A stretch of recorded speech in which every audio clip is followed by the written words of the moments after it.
Welcome to part 2 of my 2-part pantry transformation. In part 1, I built lower cabinets with a drawer design based around farmer crates. In part 2, I'm tackling a new challenge, floating shelves. After a lot of YouTube research, it's time for the real-life test. Let's see if I passed or failed. The old pantry actually held a lot, but it always looked busy. No white space, no breathing room.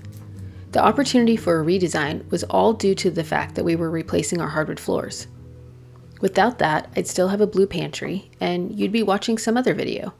So once those walls came down, I finally had the chance to redesign this space with clean lines and a better layout. The drawers from part 1 were just the beginning. Now it's time to build floating shelves, something I've never done before, and honestly, I'm terrified. I don't even like hanging a simple picture frame, and this wall, it's filled with plumbing from the laundry room on the other side. Did you hear that? Just kidding. Like most of my projects, my first step was research. Google, YouTube, anything that helps me figure out what I love before I start building. No mood boards, just direction and inspiration. A friend texted me a YouTube video from Dunkwood. This was a great tutorial on 3 types of floating shelves and the hardware involved. It solidified that I wanted mitered edges on my floating shelves. Let's just say I have high standards, and I'm attracted to the most challenging way of doing something. I'm not sure if that's a blessing or a curse yet. I've never shared this story here before, so here we go. I wasn't diagnosed with ADHD until I was in my 40s. And then, through further discovery, I probably have something called Dyscalculia. Don't know what that is? Well, neither did I. Here's the best definition that most describes my version of it. Dyscalculia is a specific learning disability that affects an individual's ability to understand and work with numbers and mathematical concepts. Oh my God, I can't even say it. I'm bored even reading this because basically I can't do math. Literally cannot understand fractions, decimals, and percentages along with a bunch of other number-y things. So why, or rather, how the hell am I a woodworker? Well, it's what I love, and it really challenges me to overcome my shortfallings with math, and I found a way to do it in a fun and rewarding way. So literally, I don't understand basic arithmetic, and my engineer husband doesn't understand how I don't understand numbers. I'd love to know from you, is there something you love doing that doesn't come naturally to you, but you do it anyway because it makes you feel alive? Please let me know in the comments, and if you're figuring things out one imperfect project at a time too, please consider subscribing so we can keep learning together. Thank you, my friends.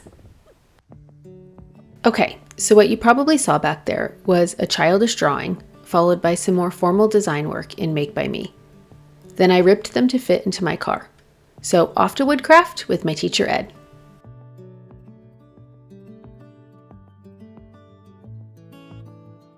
We only had 2 hours to get everything ripped for 6 shelves. 6 shelves, each with a top, bottom, and a front. That's a lot of pieces. We didn't even focus on grain matching. No one's gonna know. Well, except you. The edges aren't perfect. There was just no way of getting slow, constant pressure at the blade to ensure a perfect edge. They are sharp, however, so I already know I have some filling and massaging of wood grains in my near future.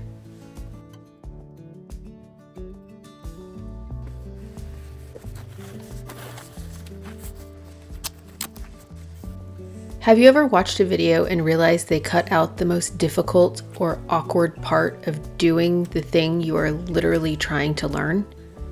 If I didn't have a second set of hands here, I'm not sure how I would have taped the lines and then flipped it over. I wish more people would share the bad and the ugly parts of making, not just the good. Due to my fear of putting holes in the wall, and the plumbing situation.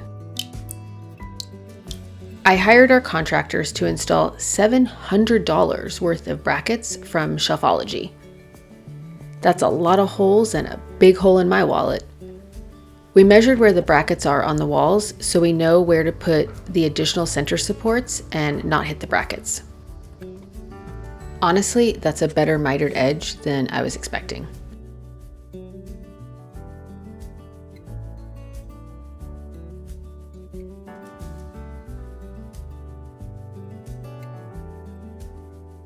We already had clamps ready on the new workbench, so after the assembly here, we transferred the shelf into the prepared clamps. So while these sit in the clamps to dry for a while, I actually have a second pantry. It's right across from the other one, and I also painted that one blue in 2021. This one was awkward, but in 3 different ways. One, it had many shelves, but the bottom ones were so short it was difficult to fit anything on them. Secondly, it goes a bit deeper than the doors on the right-hand side. And lastly, the brackets also blocked some of the items before. This is where I store cleaning supplies and other non-food items. Remember how I'm terrified of drilling holes in the wall? Yeah, I actually had my intern do the drilling while I worked on testing the Rubio Monocoat finish. Then I ripped all the shelves to the final width and cut them to length. After a quick dry fit, I taught my intern how to edge band and gave him the work inside the AC while I sweated like a monster outside preparing the finish. I'm doing the Rubio Monocoat color Smoke.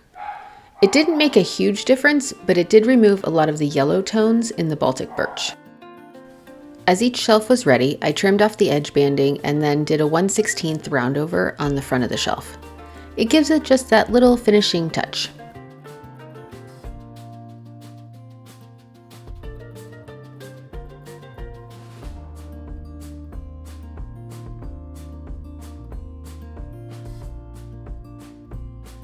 The shelves cured enough over the weekend, and by Monday we were ready for installation. The brackets I got can be installed in either direction, and I chose the bracket to go up because it will be covered the most. Side benefit, got a nice shoulder workout that day.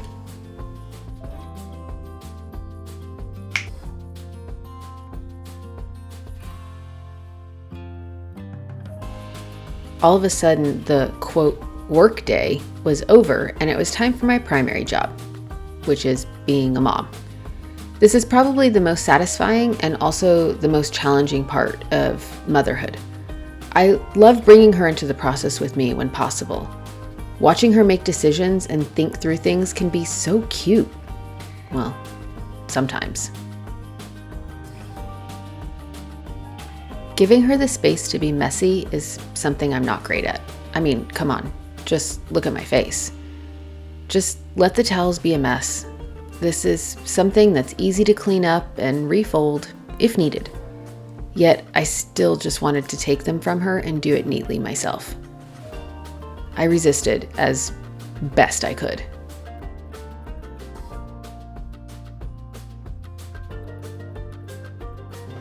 All right, so back to the main event, the floating shelves in the walk-in pantry. Peeling back the tape finally reveals just how good, or bad, the mitered edges are. I have a lot of glue to clean up, but before I can use the wood filler, the glue needs to get sanded away. Some shelves were better than others, but I have some pretty significant gaps to mend.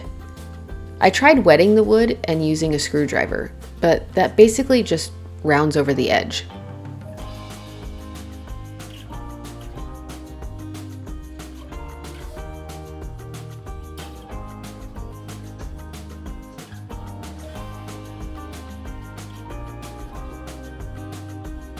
Luckily for me, Rubio Monocoat actually has their own brand of wood filler, and it is awesome. It comes in 3 colors, and I'm using the color called Light. The reason I like this wood filler is because it's designed to take the Rubio Monocoat Oil plus 2C stain. It's great, and it also dries very quickly, so make sure you mix up small batches.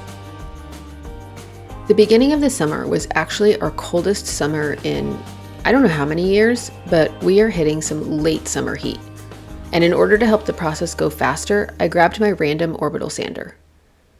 I went faster, that's for sure, but I had the speed up too high and I made a mess, splattering smoke color all over the place. Luckily, this was before my garage transformation was completed, so I didn't care too much. And if you haven't enjoyed that video yet, I highly recommend it after finishing this one.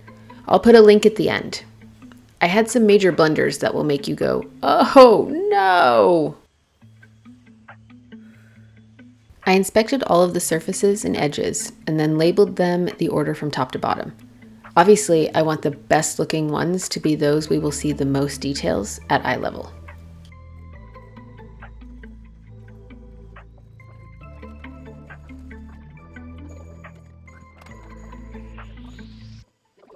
We are finally ready to cut each shelf down to size.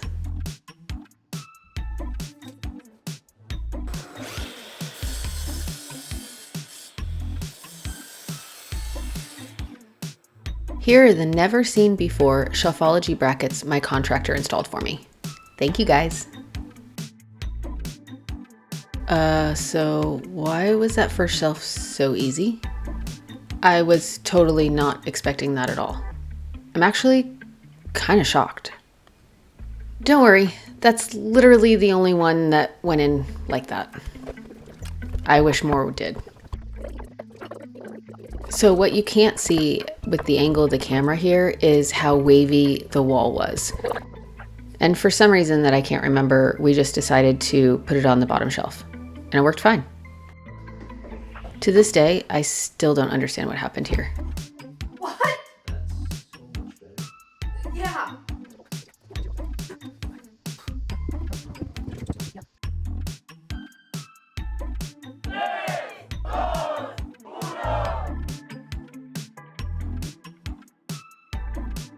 And the final shelf.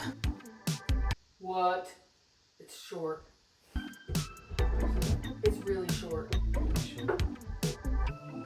Oh my gosh. I didn't know whether to scream or cry, so I did neither. I will let real-time Estorina describe to you what happened. This is the only board I marked.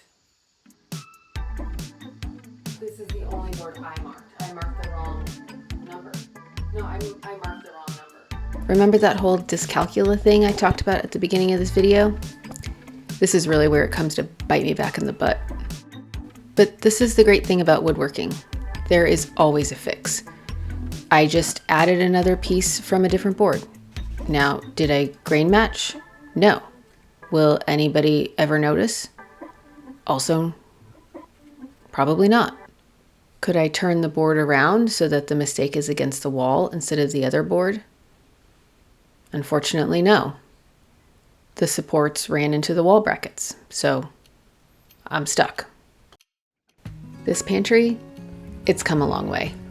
And now, it's time to stock it.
Thanks for sticking with me until the end.